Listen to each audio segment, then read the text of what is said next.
Hi there, welcome back to my channel. It's Quilting Nerd, and today a bit more relaxed project, in a way relaxed. What I want to talk to you today about is conquering your fear of free motion quilting. I think very often you are afraid to quilt not because you cannot really do it, only because of this, that you are afraid how your creativity, your expression of your ideas, thoughts, and skills will be taken by the others. And that shouldn't be the case. We quilt for us, we quilt because we want to create, and we quilt for people we love. And there are so many different aspects of how so many of you are afraid of taking this step, and some of it is criticism or lack of belief in your own skills.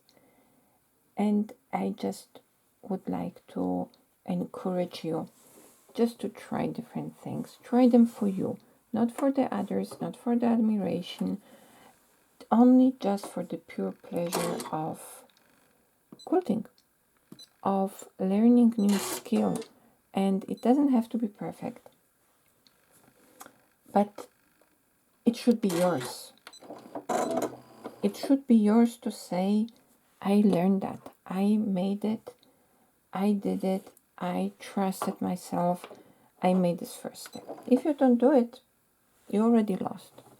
If you try it, you have this big chance to discover so many different levels of creativity inside you. So today it's a little bit about conquering this fear by just taking a piece of fabric using the divide and fill approach. I took this purple, bold purple fabric. It's not really a cotton, patchwork cotton. It's just something in nice color. I took two colors that will contrast very strongly. One is chartreuse green, and the other one that you already seen, it's this nice screaming yellow. And let's see what we can do. I will start with putting my gloves and quilting some lines. That's everything what you have to do when you start with divide and quilt improv technique. So I will just quilt some wavy lines.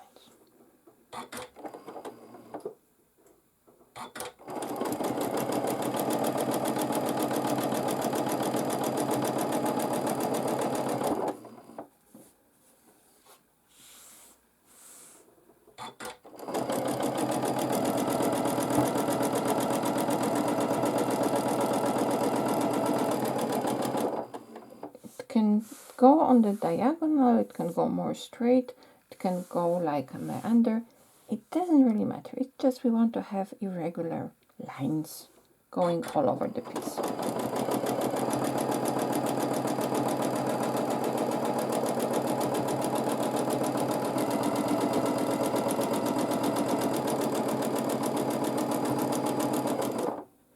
And this what many would see just as a quilting random across the quilting the sandwich.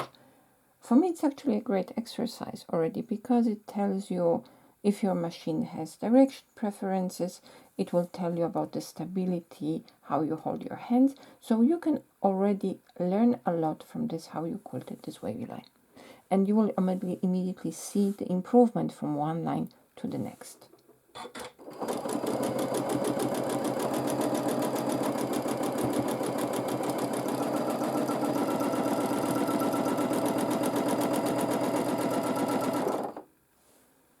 So I can practice moving my sandwich to the right and to the left on different diagonals, and it will tell me so much about the preferences my machine has, because our sewing machines have their character and personality and quirks. And if you will just quilt on your perfectly finished projects and you will not know your machines, there will be certain things happening because you will not know how to react. With such exercise, there is no stress, there is no expectations. It's just exploring the possibilities, your preferences and the preferences of your sewing machine.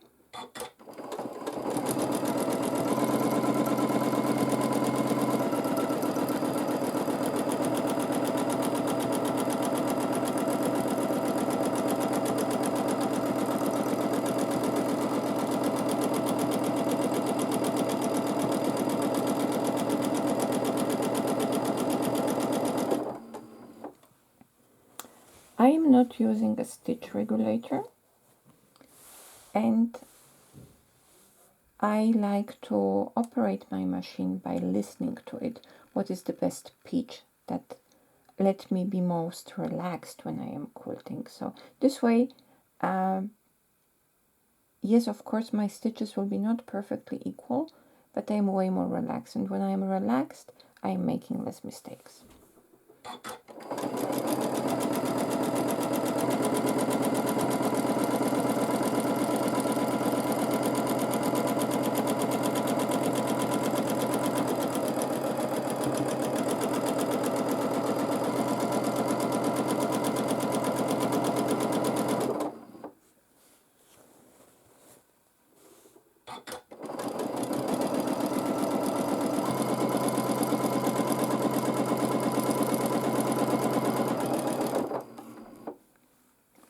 The goal is to keep your movements as fluent as possible, jerking around your quilting sandwich, pulling it, trying to be as fast as possible.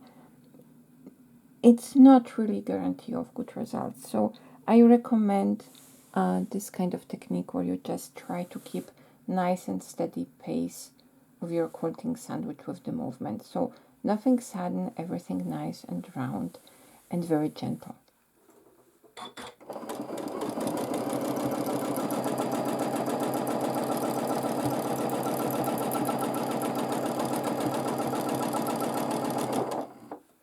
Also, I don't know if you noticed, when I am stopping and starting, when I start quilting again, I will let my needle go maybe 2 or 3 times in the same place, so I do not have this big jump when I start. So when I want to continue, I will let first my machine, and now I will move.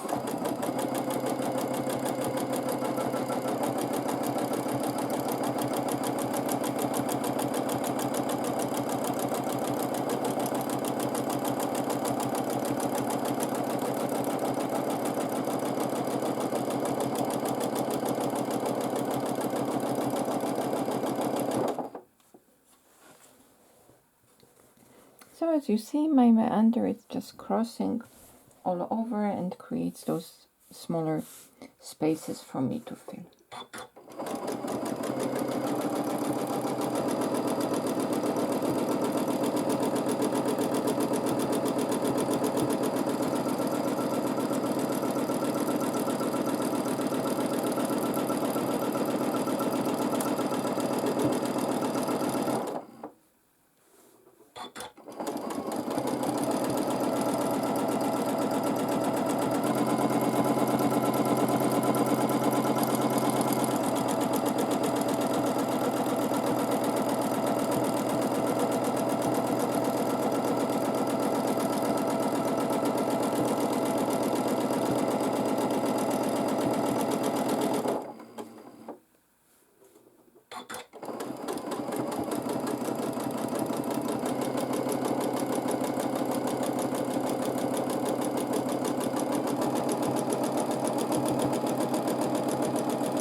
take a look at this.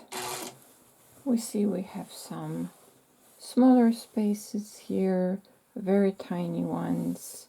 We have so very narrow corners, so we will have odd spaces to feel great exercise. And here we have something a little bit bigger left, and I actually will keep it that way. I want to have some imbalance here. So now if you will add some lines, meandric lines somewhere here, in principle you are done with first level of quilting. It's perfect if you have a busy pillow, so a pillow made from busy fabric, very intense pattern. You can just quilt such lines, you are done. You do not have to do anything else. However, if you want to practice more challenging designs, then you can just start with this as a first level. You say, okay, that was nice, I feel warmed up, I can continue. And I will for now still stay with the green. And this first corner, I will just fill with meandric lines of different densities. So I am building up with this what I started. So that was first nice victory, a nice positive result here, and I can continue and build up on it. So let's start with meandric lines of varying with echo lines of varying thickness, intervals, and let's see how it will look like here on this very nice purple background.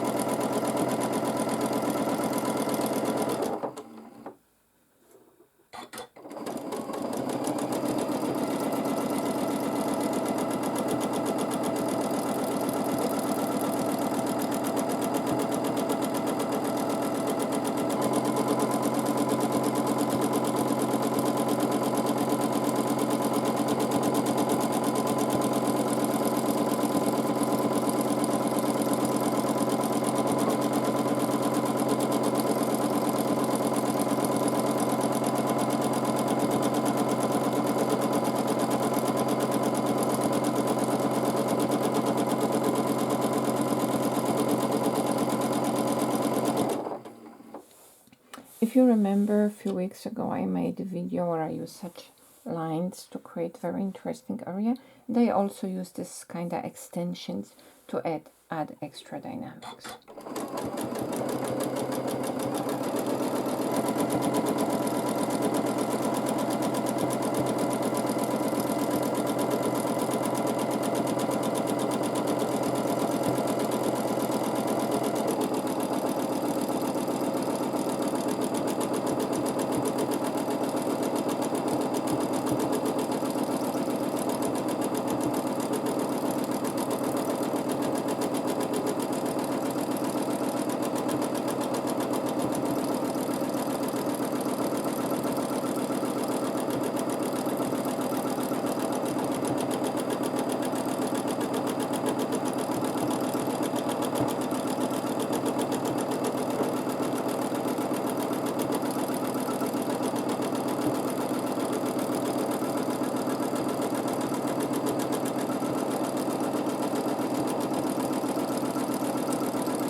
look at this texture, it looks already amazing. And we did nothing else, only quilted wavy lines all over the place. It is a great exercise. I cannot recommend it often enough because you are practicing to new shapes, even if they are just gentle variations. You are training your awareness where you are within your quilting space and where you want to go. You are practicing to keep the distance to the other line more or less consistent. It doesn't mean it has to be perfectly equal, but you can use the variations of the thickness in the echo lines as indication of direction where your structure is moving. So actually you have very interesting effects like here, this changing thickness, it's kind of repeating itself and it will reflect the light completely different. So this is not a silly just movement, it's very simple, and but still can give you incredible results when it's ready and hanging on the wall or laying on your bed.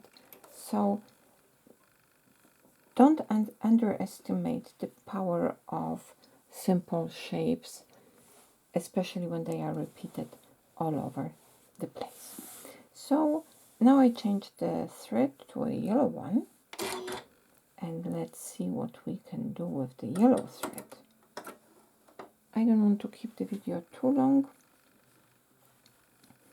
Usually they are around like half an hour.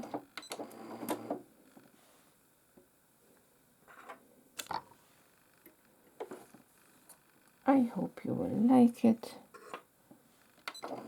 and I hope if you have a quilting friend, you will recommend me further.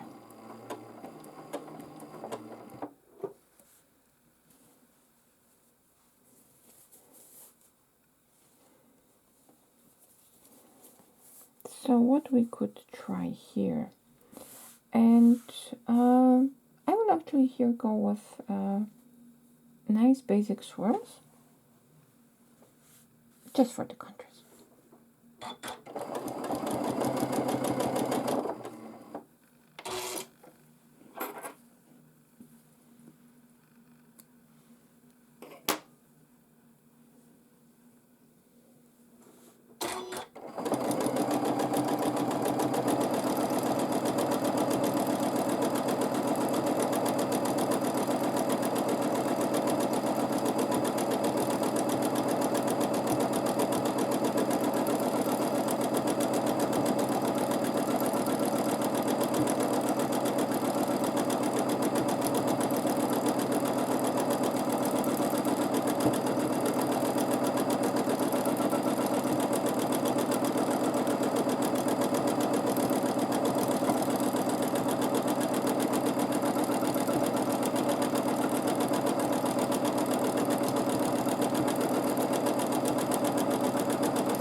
those that know me, it is clear that I'm sometimes developing my ideas while I'm quilting.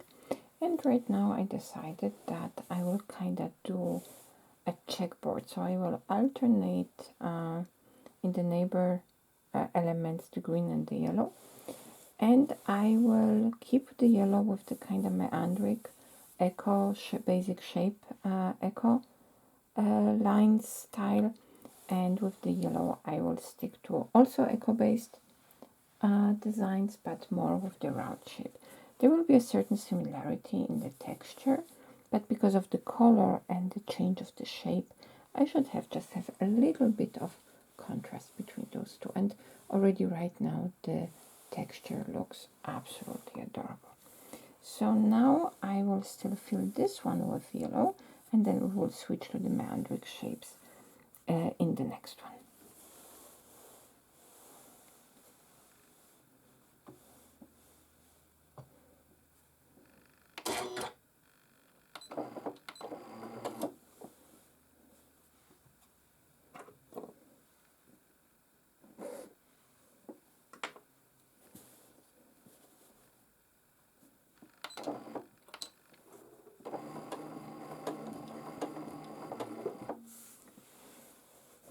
So probably I will have to split this video in 2 parts, because I'm talking and not rushing through the process, but then I will try to upload the second part like in the middle of the week.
So round elements echoes, so check, but completely different character. Here we have more directionality, where here we have all over character. By the way, all the patterns that we'll use in this patchwork sandwich, in this quilt sandwich, will be more of the all over character, so you can practice that before you will use it in your quilt. So let's switch back to the green before I will finish for today. We are approaching the half an hour mark. I just had more ideas about how using different lines and more geometrical patterns would change completely the whole character of this quilt. And maybe I will make a little bit more with the divide and quilt approach for different styles of patterns. I love quilting, and I just need an excuse to start a new project, even if it's a very small one. I have some work in progress or UFOs. I am trying to be systematic and finish them one after the other, but sometimes it's something else, it's coming in between. So we are all humans, right?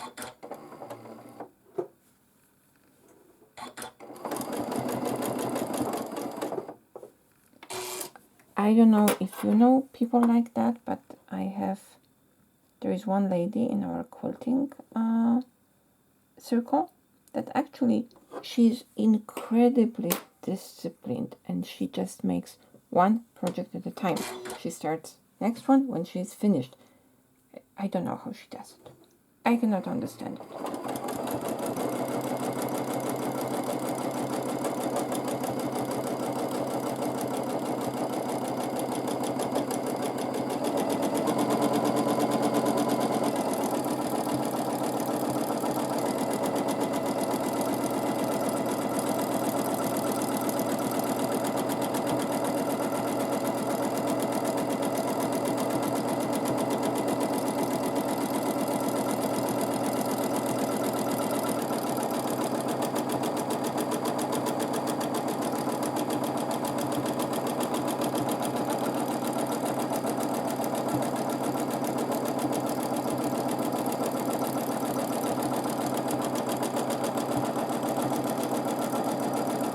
So here I don't really want just to echo the shape. I just wanted to add some lines to separate from the others.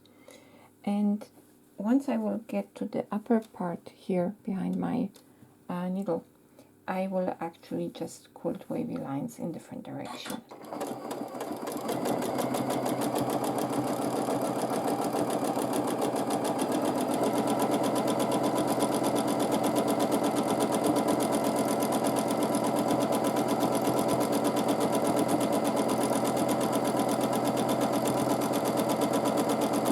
So what I'm practically doing here, I'm quilting wavy back and forth lines.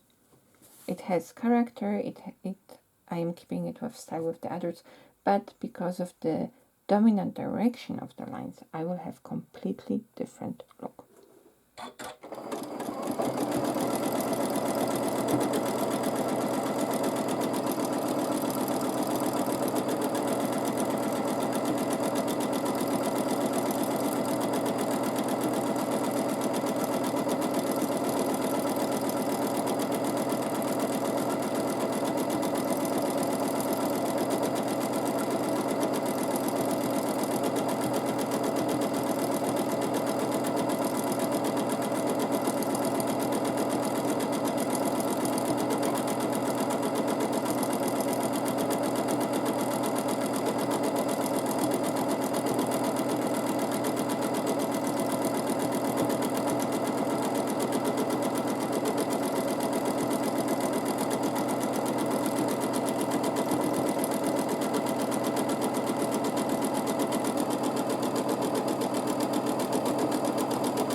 probably I will cut this part away when I will be squaring it anyway. So I am blown away actually. Let me see if I can show you also the influence on the effective color. I will switch on the light now in my machine. So here the green, because of the spacing of the lines, it's more or less equal. The green works less strong than here, where I have this accumulation of lines and changing directions. Then I have the yellow, it's exactly the same. Here I have stronger, sometimes I was traveling, so the yellow here is acting more dominant than the same thread here in this pattern. So the selection of the pattern, if you choose it more, that it has more overlapping character like here, or more equally spread, it actually amplifies or diminishes the way how the color of your thread interacts with the fabric. I find it always incredibly fascinating. I hope you found the content of this video helpful, and I hope I am helping you to get over the fear of quilting. If you are at your beginning, if you are still struggling with making the first step, it will not get better if you will not start quilting. If you will start quilting, everything what you risk is a piece of fabric. Please never use your best perfect patchwork top to start with your first quilting. Just use whatever leftover fabric you have and just try simple wavy lines going in different directions. Try meander. You can always be better than you were yesterday. There is no end in development into a better person, better quilter, better sewer, better creative artist, better quilter. This journey is never done. I am better now than I was 1 year ago, than I was at the beginning of my YouTube journey, than I was 5 years ago. And I really hope that I will get better next month, next year, and in 10 years from now on, because I don't see that I will ever stop quilting. So I will go on and push this project a little bit more, and I will try to show you the next step in the second part of the video. It was wonderful talking to you. Hopefully to see you soon. Bye.